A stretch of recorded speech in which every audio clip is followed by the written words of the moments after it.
Amid a national reckoning on racism, a coalition of progressive groups is forming a political action committee to back local candidates who want to redirect money away from the traditional police departments into other social services.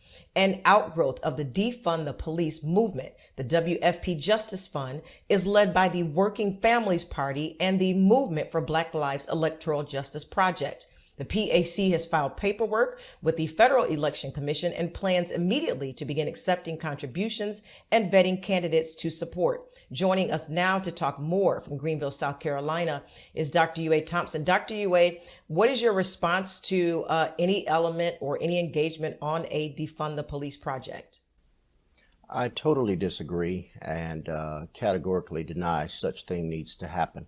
I think in terms of the wordsmithing and linguist, you would conclude that defund is not the appropriate word that they're using to relay what they're trying to say. I am not in favor of defunding the police. The police are indeed an intricate part of our society and they are very much needed.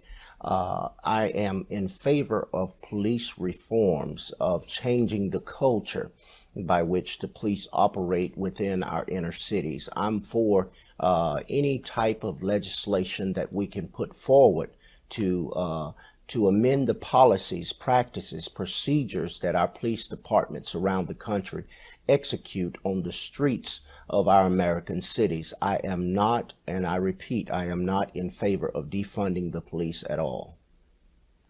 Some of the organizers, Dr. Yue, have described this as an effort to counter the political power of police unions and a way to continue educating voters about what the defund push actually means. They believe that this would create a shift in local government budgets and public safety systems around the country. What are your thoughts there?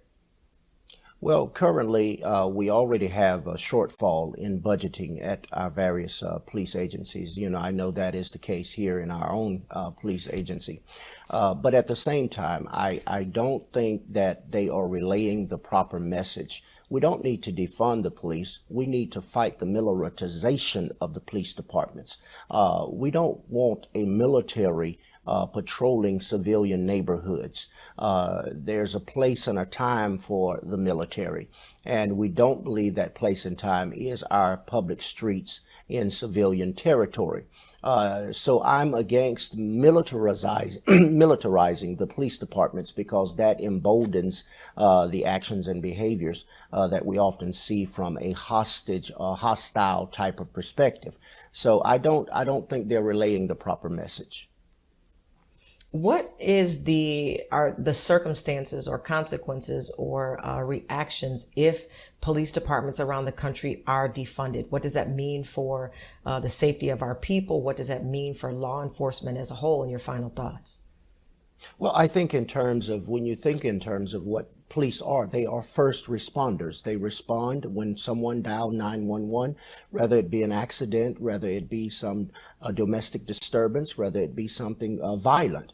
They are the first ones on the scene to control public safety, to keep law and order, to help curtail any violence, to isolate any problems, to prevent anything from escalating and the loss of life.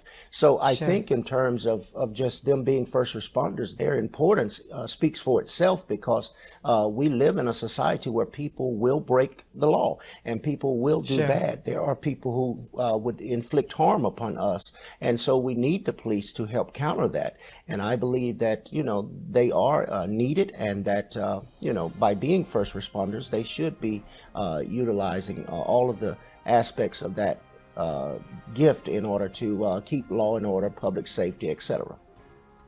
Dr. Yue, always a pleasure. Thank you so much for joining us today. Thank you, Nietzsche. Always my pleasure.